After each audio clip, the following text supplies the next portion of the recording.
Kami izin memperkenalkan ulang, kami dari kelompok 9 yang beranggotakan saya sendiri Ari Kopi, samping saya Angki Amanda, lalu Abedina, Ramadini dan Abur.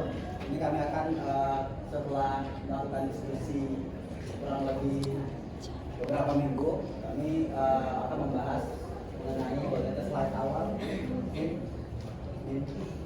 Slide awal. Kami akan membahas mengenai faults dan earthquakes atau sesar dan gempa bumi. Lanjut. Oke, langsung saja masuk pendahuluan. Indonesia merupakan negara kepulauan yang terletak pada pertemuan 4 lempeng tektonik dunia, yaitu lempeng Eurasia, lempeng Australia, lempeng Pasifik, dan juga lempeng Filipina. Nah, pertemuan lempeng ini menyebabkan terjadinya penunjaman serta patahan atau sesar di dalam laut dan di daratan. Nah, tentunya pergerakan lempeng atau sesar tersebut akan menghasilkan terbentuknya jalur gempa bumi, yang mana ini nanti akan kita bahas baik sesar dan juga gempa bumi di rangkaian presentasi berikutnya. Oke, itu saja kalau dari pendahuluan dari kami. Langsung saja kita masuk ke materi, yaitu sesar. Langsung dilanjutkan oleh teman saya. Baik, saya akan menjelaskan tentang sesar. Sesar sendiri adalah rekahan atau retakan yang berada di permukaan bumi yang mengakibatkan terjadinya perpindahan atau pergeseran massa batuan akibat adanya gaya tektonik. Pergerakan sesar sendiri terjadi secara horizontal atau vertikal tergantung arah gaya. Jenis sesar terdiri dari 3, yaitu sesar geser, sesar turun, dan sesar naik. Sesar geser terjadi karena gaya geser di mana blok batuan bergeser ke arah berlawanan dan dapat menyebabkan terjadinya gempa. Dan kedua adalah sesar turun yang terjadi karena adanya gaya tarik di mana satu blok batuan turun relatif terhadap blok batuan lainnya dan biasanya terjadi di zona renggangan. Dan ketiga adalah sesar naik yang terjadi karena adanya gaya tekan di mana satu blok batuan akan naik relatif terhadap blok lainnya. Sering terjadi di zona subduksi. Contoh dari sesar sendiri yang kita ketahui adalah sesar Sumatera, yaitu sesar yang terbentuk akibat adanya interaksi miring antara lempeng Indo-Australia dan terhadap lempeng Eurasia yang menghasilkan dua komponen, yaitu gaya lurus dan horizontal. Dan kedua adalah sesar se-Asean, yaitu adalah sesar transformatif besar yang membentang sepanjang California dan Amerika Serikat sepanjang 1.200 km. Mataharinya membentuk batas tektonik lempeng Pasifik. Baiklah, selanjutnya materi gempa bumi akan dijelaskan oleh teman saya. Baiknya selanjutnya adalah gempa bumi. Gempa bumi adalah getaran atau guncangan yang terjadi di permukaan bumi akibat perubahan energi secara tiba-tiba dari dalam kerak bumi, terutama karena pergerakan lapisan batuan atau lempeng tektonik yang menimbulkan gelombang seismik yang menghangat ke segala arah. Energi yang dilepaskan tersebut berasal dari tegangan atau stres yang menumpuk pada batuan selama waktu yang lama akibat gaya tektonik. Berikut gambar proses terjadinya gempa bumi. Baik, ada beberapa proses terjadinya gempa bumi. Yang pertama yaitu pergerakan lempeng bumi. Lempeng kerak bumi selalu bergerak secara perlahan. Ketika dua lempeng saling mendesak, jauh atau bergeser, timbul tekanan pada lapisan batuan di sekitarnya. Kemudian tekanan yang menumpuk di batuan. Tekanan dari pergerakan lempeng terus meningkat dan tersimpan di dalam batuan. Semakin lama tekanan bertambah, batuan menjadi tegang dan mendekati batas kekuatannya. Kemudian batuan patah dan energi dilepaskan. Saat tekanan melebihi tekanan kekuatan batuan akan patah atau bergeser secara tiba-tiba di sepanjang patahan. Peristiwa ini melepaskan energi besar dari dalam bumi. Yang terakhir, terjadinya getaran atau gempa bumi. Energi yang dilepaskan menjalar ke segala arah dalam bentuk gelombang seismik. Ketika gelombang ini mencapai permukaan bumi, kita merasakannya sebagai getaran gempa bumi. Kemudian ada 3 jenis gempa bumi. Yang pertama yaitu gempa tektonik. Gempa tektonik terjadi akibat pergerakan lempeng bumi yang paling sering dan paling kuat. Proses terjadinya yaitu kerak bumi yang saling bertumbukan, bergeser atau menjauh. Pusat gempa bumi biasanya terjadi di zona subduksi. Yang kedua yaitu gempa vulkanik, terjadi akibat aktivitas gunung berapi. Pergerakan magma di bawah permukaan bumi atau letusan gunung biasanya terjadi sebelum atau saat letusan gunung berapi. Yang ketiga yaitu gempa runtuhan akibat bentuknya gua bawah tanah atau tambang. Getarannya lemah dan bersifat lokal, tidak berhubungan dengan lempeng tektonik atau gunung berapi. Selanjutnya akan dijelaskan oleh teman saya. Selanjutnya itu kami akan membahas mengenai pergerakan sesar dan gempa bumi. Pertama itu ada tektonik dan tegangan. Pergerakan lempeng bumi menimbulkan tegangan atau stres yang berupa kompresi, ekstensi, atau geser pada batuan gerak bumi. Selanjutnya itu ada pembentukan dan akumulasi energi di patahan.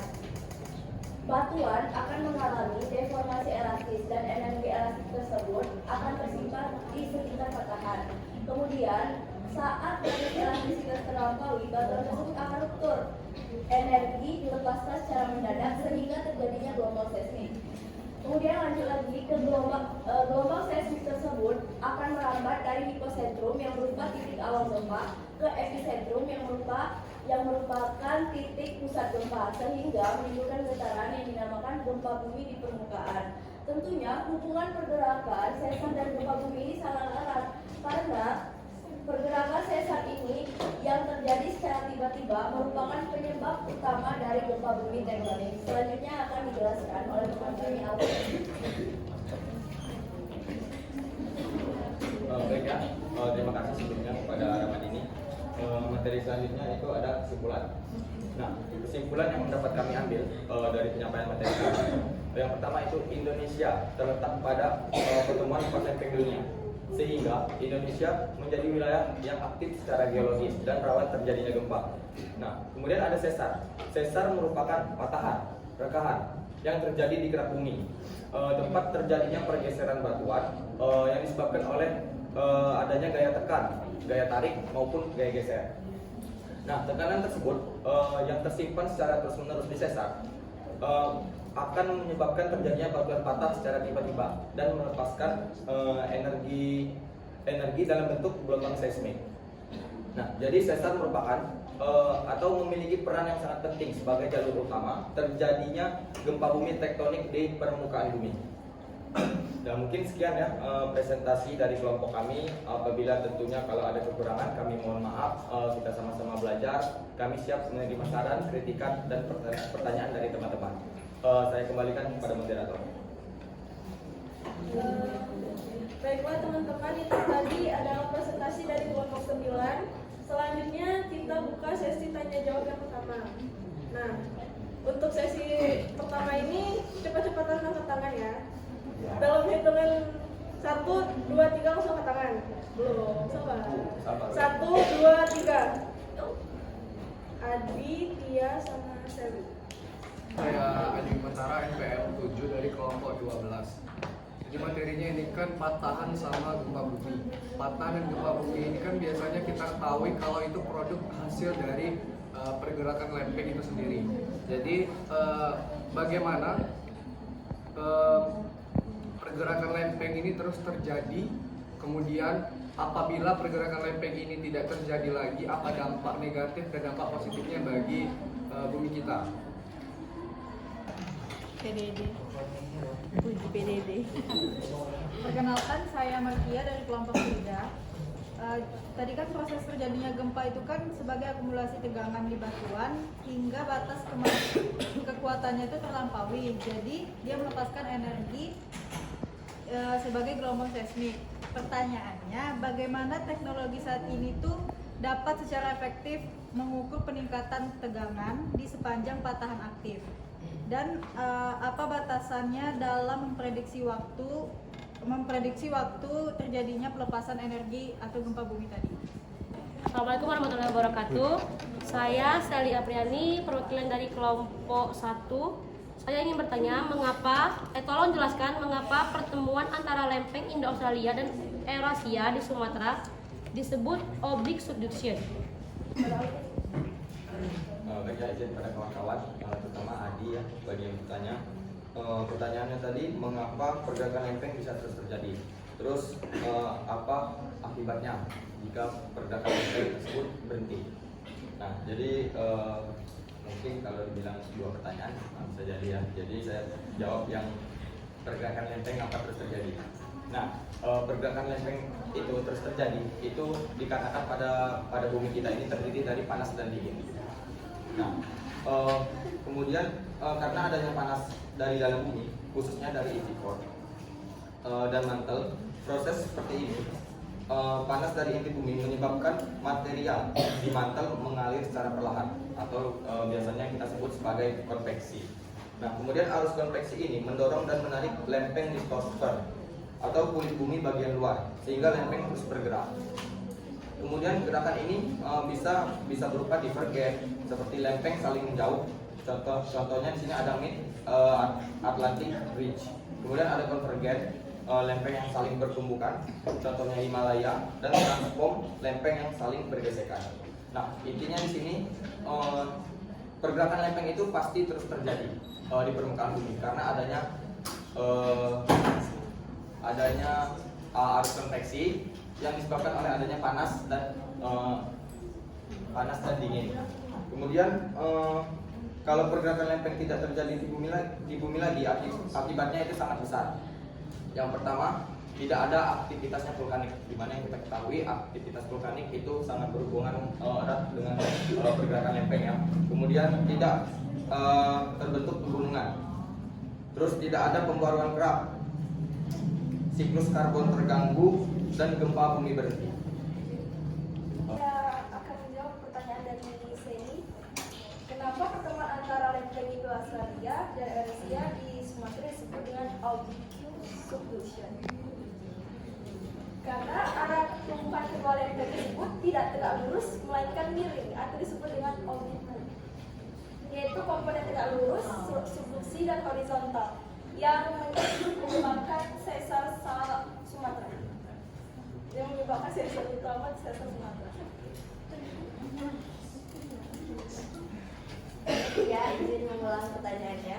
Pertanyaannya kan bagaimana teknologi saat ini dapat secara efektif memantau atau mengukur peningkatan tegangan atau stres di sepanjang patahan aktif, dan apa saja batasannya atau faktornya dalam memprediksi waktu pasti terjadinya pelepasan energi gempa bumi.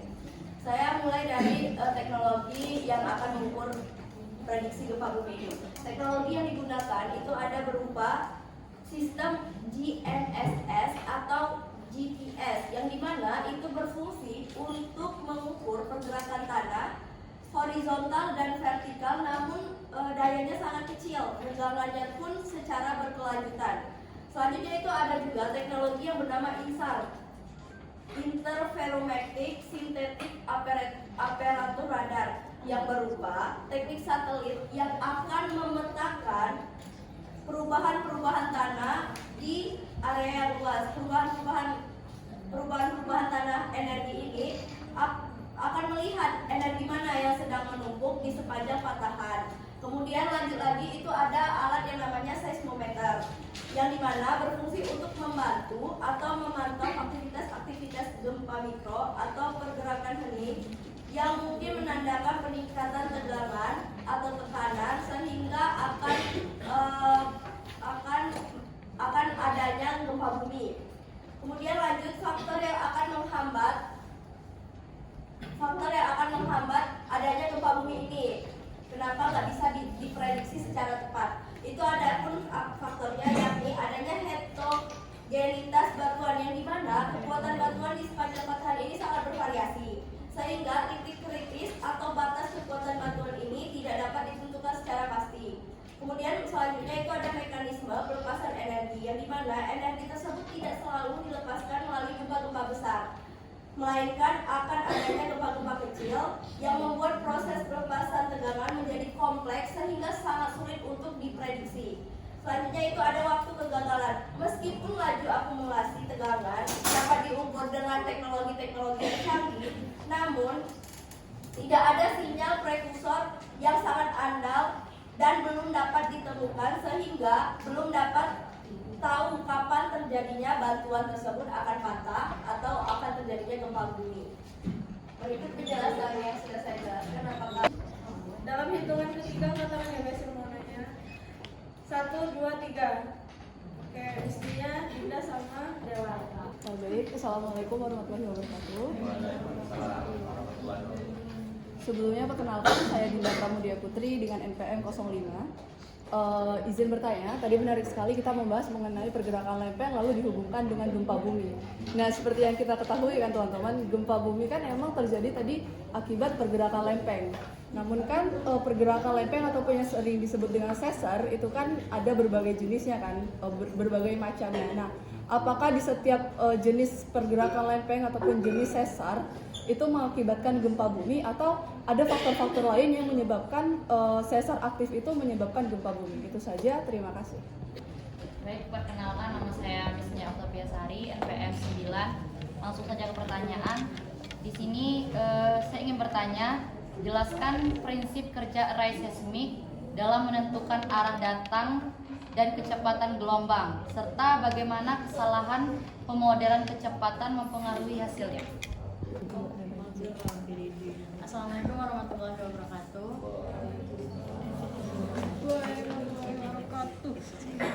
Perkenalkan, nama saya Dalma Sari dengan NPM F1 023 Langsung saja ke pertanyaannya, yaitu jika suatu sesar menunjukkan aktivitas mikrogempa dengan kedalaman 10 sampai 15 km, apa implikasinya terhadap kekuatan batuan dan kondisi tekanan pada kerak bumi di zona tersebut?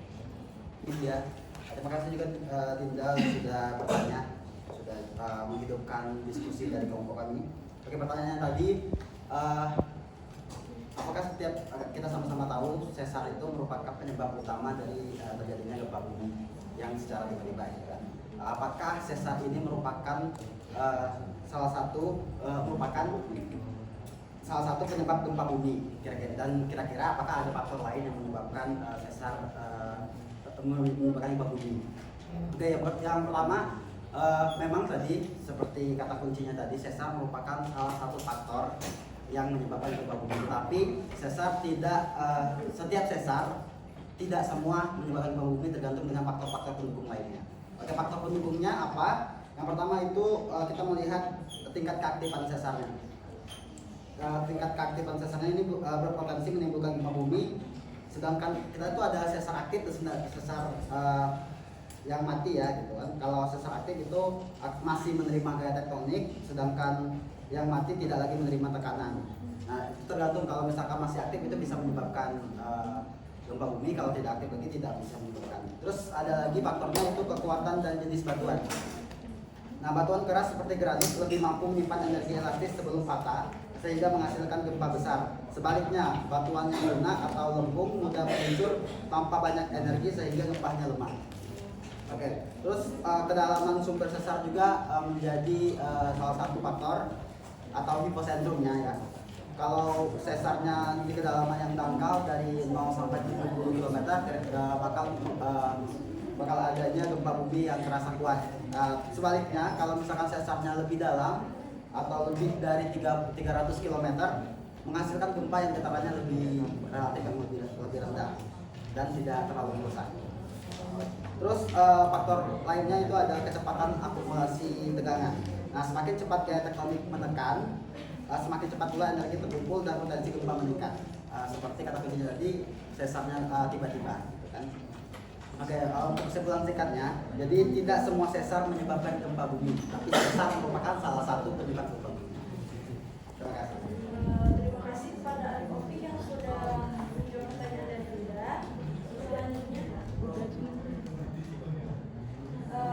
Lola akan menjawab pertanyaannya adalah jelaskan prinsip kerja array seismik dalam menentukan arah datang dan kecepatan gelombang, serta bagaimana kesalahan permodelan kecepatan mempengaruhi hasilnya. Mulai dari prinsip dasar array seismik. Array seismik itu sekumpulan seismometer yang dipasang dalam pola tertentu dengan jarak antar stasiun yang diketahui secara presisi. Cara kerjanya, ketika gelombang seismik datang ke array, gelombang mencapai setiap seismometer pada waktu yang sedikit berbeda karena datangnya miring. Selisih waktu tiba antar stasiun digunakan untuk menghitung arah datang gelombang dan kecepatan perambatnya. Kemudian untuk menentukan back azimut dan slowness-nya tadi, dari selisih waktu di beberapa stasiun dilakukan proses beamforming atau plane wave fitting untuk memperkirakan parameter gelombang. Yang pertama, back azimut, sudut arah datang gelombang dihitung dari orientasi array terhadap utara. Nilai ini menentukan dari arah mana gelombang datang menuju array. Yang kedua, slowness, kebalikan dari kecepatan rabat semu atau apparent velocity, gelombang di permukaan. Yaitu semakin besar nilai slowness, gelombang datang akan lebih lambat atau kecepatannya rendah. Kemudian pengaruh kesalahan pemodelan kecepatan sangat memperhitungkan arah dan waktu tunda didasarkan pada asumsi kecepatan gelombang di bawah array. Jika model kecepatan salah, yang pertama back azimut bias atau meleset. Jika kecepatan dianggap terlalu tinggi, arah datang akan tampak lebih miring dari sebenarnya. Dan jika kecepatan dianggap terlalu rendah, arah datang tampak lebih tegak atau lebih ke arah vertikal. Yang kedua, slowness salah atau error sistematis. Kesalahan kecil dalam kecepatan bisa menyebabkan kesalahan besar dalam estimasi waktu tunda, apalagi untuk jarak antar stasiun yang lebar. Yang ketiga, efek heterogenitas bawah permukaan. Jika struktur kecepatan tidak homogen, gelombang akan membelok sehingga arah datang yang tidak terukur tidak sesuai dengan arah sebenarnya di sumber. Apakah jelas? Baiknya saya akan menjawab pertanyaan dari Dela. Izin tadi ya mengulang pertanyaannya. Jika suatu sesar menunjukkan aktivitas mikrogempa dengan kedalaman 10 sampai 15 km, apa implikasinya terhadap tekanan pada kerak bumi di zona tersebut? Nah, yang pertama kita harus tahu mikrogempa. Jadi apa itu mikrogempa? Jadi mikrogempa merupakan gempa yang berukuran sangat kecil. Itu skalanya sekitar di bawah 3. Jadi tidak terasa oleh manusia. Kemudian lokasi kedalaman tadi 10 sampai 15 km. Nah, kedalaman 10 sampai 15 km tersebut merupakan zona transisi antara kerak rapuh dan plastis.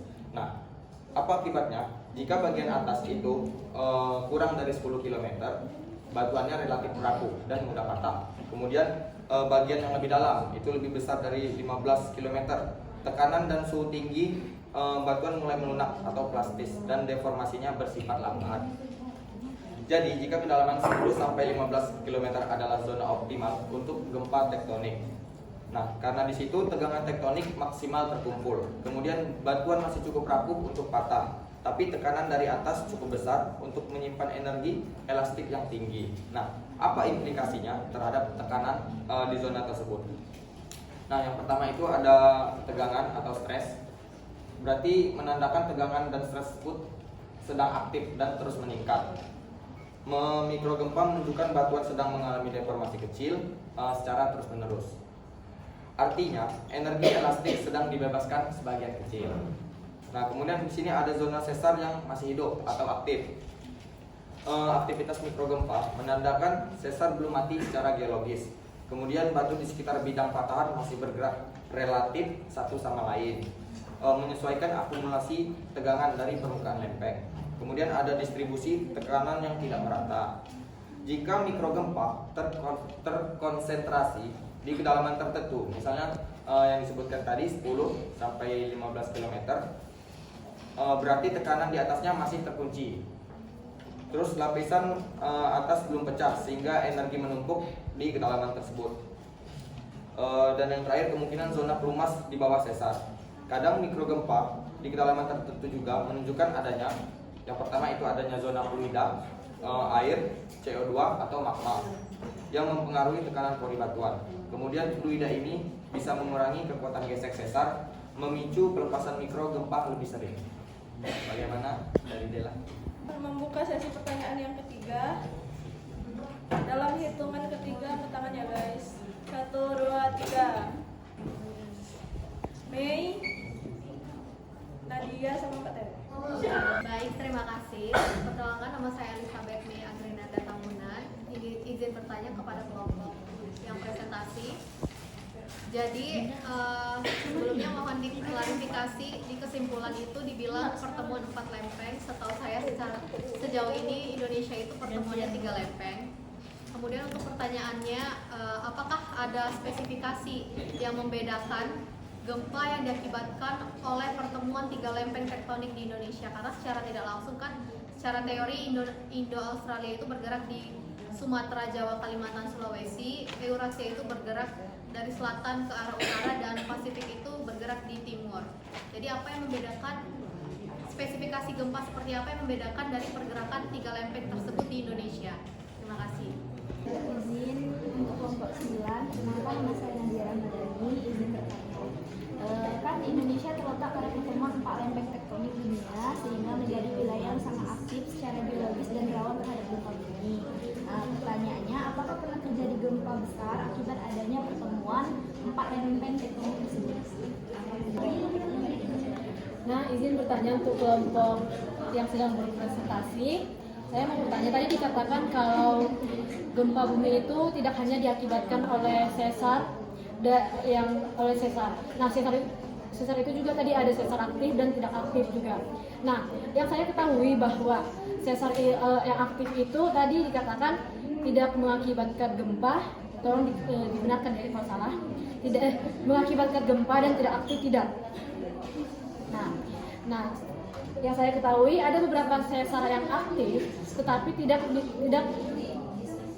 membuat gempa atau tidak jadi gempa gitu hasilnya. Nah, yang saya tanyakan, mengapa beberapa sesar aktif tidak menghasilkan gempa besar meskipun terjadi akumulasi yang regangan yang cukup panjang? Dan apakah fenomena tersebut dapat dijelaskan oleh kondisi overmature fault system di mana akumulasi tegangan tidak lagi efisien dalam menghasilkan beberapa pelepasan energi seismik? Terima kasih dan terima kasih juga Mbak Dede sudah bertanya. Jadi mungkin perlu diklarifikasi, ada sesar aktif tapi tidak menghasilkan gempa. Sudah seperti kesimpulan yang saya jawab di pertanyaan Dinda tadi, sesar memang salah satu penyebab terjadinya gempa, tapi tidak semua sesar menyebabkan gempa karena ada beberapa faktor-faktor pendukungnya. Tapi pada kasus ini yang ditanyakan sama Mbak Tere itu mungkin izin pertanyaan kembali ya. Pertanyaannya adalah mengapa beberapa sesar aktif tidak menghasilkan gempa besar meskipun terjadi akumulasi regangan jangka panjang, dan apakah fenomena tersebut dapat dijelaskan oleh kondisi overmature fault system di mana akumulasi tegangan tidak lagi efisien dalam menghasilkan pelepasan energi seismik. Oke, benar, fenomena overmature fault system itu merupakan salah satu penyebab kenapa terjadinya sesar aktif itu tidak terjadi gempa besar. Tetapi selain overmature fault system itu ada lagi pemicu-pemicu lainnya. Yang mana yang pertama, kenapa sesar aktif tidak menyebabkan gempa besar itu yang pertama itu adalah adanya perilaku plastis atau daktil batuan. Di kedalaman tertentu biasanya lebih dari 15-20 km, tekanan dan temperatur tinggi membuat batuan tidak lagi patah secara elastis, melainkan meluncur secara plastis atau ductile flow. Nah, akibatnya energi regangan tidak dilepaskan secara tiba-tiba, melainkan terdisipasi perlahan sehingga tidak terjadi gempa besar. Itu yang pertama. Yang kedua, adanya frictional sliding dan seismic slip. Beberapa sesar mengalami pergerakan lambat tanpa getaran seismik. Nah, itu juga salah satu penyebab kenapa sesar aktif tidak menyebabkan gempa bumi yang besar. Oke, selanjutnya itu adalah kompleksitas geometri sesar, yang mana sebagian sesar memiliki cabang-cabang kecil atau splay fault atau zona patahan lebar yang membuat regangan menyebar ke banyak bidang kecil, bukan terkonsentrasi di satu zona. Nah, penyebaran energi ini membuat tidak ada satu bidang patahan dominan yang mampu melepaskan energi besar sekaligus. Selanjutnya ada peran fluida di zona sesar. Nah, adanya fluida ini, tekanan fluida ini, terutama fluida yang tinggi di sepanjang bidang sesar dapat mengurangi efektif stres atau tegangan efektif pada batuan. Hal ini menyebabkan batuan lebih mudah bergeser tanpa patah mendadak, sehingga pelepasan energi lebih kecil dan tidak menimbulkan gempa besar. Nah, kita membahas mengenai overmature fault system tadi. Istilah overmature fault system ini digunakan dalam biologi struktural untuk menjelaskan kondisi di mana suatu sistem sesar telah mengalami aktivitas tektonik berulang dalam waktu geologis yang sangat lama. Nah, sehingga yang pertama itu bidang sesar telah terlalu licin atau terkondisikan oleh pergeseran masa lalu. Yang kedua yaitu struktur internalnya telah mengalami reorganisasi butir dan reinstalasi mineral. Dan yang ketiga yaitu zona lemah yang terbentuk membuat energi regangan sulit terakumulasi secara efisien. Dengan kata lain, sistem sesar ini sudah tua atau dewasa secara mekanik, sudah terlalu sering bergerak sehingga kehilangan kemampuan menyimpan energi yang besar. Gitu. Jadi selain dari 4 alasan tadi, overmature fault system itu merupakan salah satu penyebab kenapa sesar aktif tidak menyebabkan gempa yang besar. Baik, terima kasih. Pernah terjadi gempa besar di antara pertemuan 4 lempeng? Jawabannya adalah iya. Salah satunya yaitu gempa tsunami Aceh, yaitu akibat interaksi antara lempeng Indo-Australia dan Eurasia. Kemudian gempa Maluku pada tahun 1938 yang dinominasikan sebagai gempa paling dahsyat di dunia, yaitu interaksi antara lempeng Indo-Australia, Pasifik, Filipina, dan Eurasia. Kemudian ada gempa Laut Banda yang disebabkan oleh interaksi antara Indo-Australia, Laut Banda, dan Filipina. Baik, itu saja.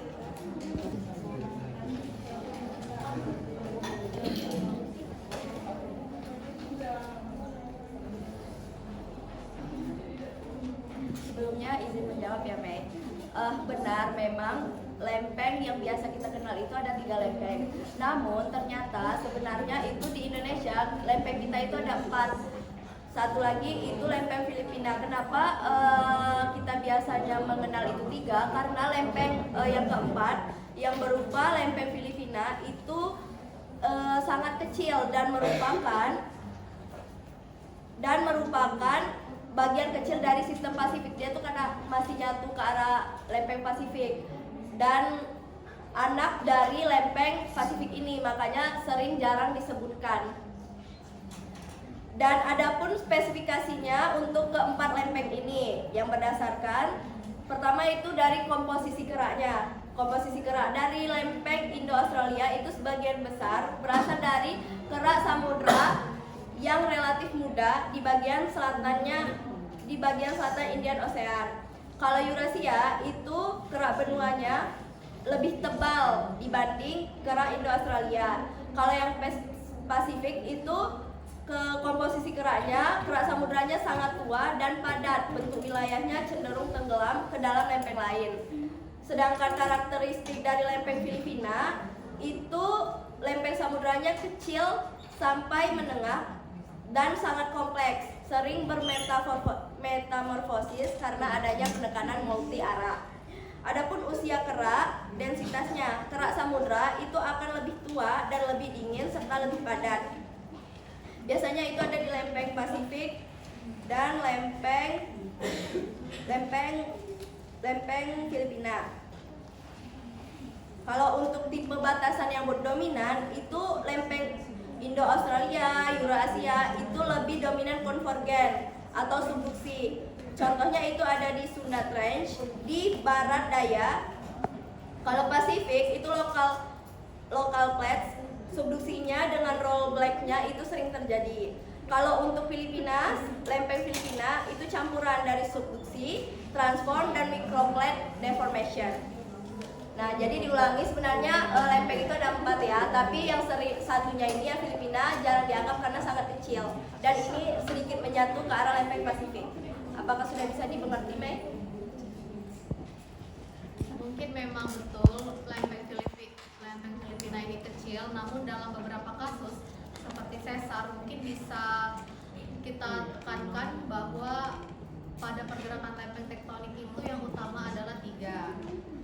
Karena itu tadi lempeng diskusi utama, fokus utamanya kan lempeng tektonik yang bergerak secara besar. Namun kalau dalam konteks keseluruhan mungkin saya kurang setuju disebutkan 4 karena fokus utama Indonesia itu kan dari awal kita belajar bahwa terdapat 3 lempeng utama yang besar.